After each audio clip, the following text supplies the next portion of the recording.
Во следниот период ќе има промени во институциите на локалната власт. По превземањето на градоначелничката функција најави новиот градоначелник на Штип Благој Бочварски.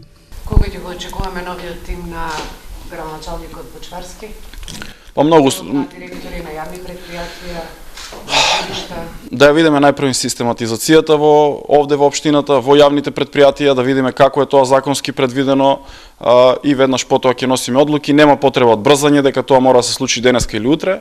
Важно е да се донесат вистинските одлуки, а не избрзани одлуки.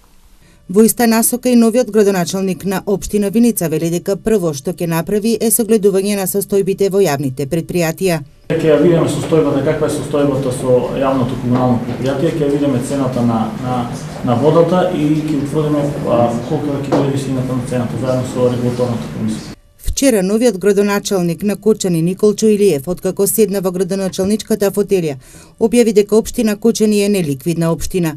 Какви ќе бидат останатите анализи во другите општини, ќе видиме во следниот период.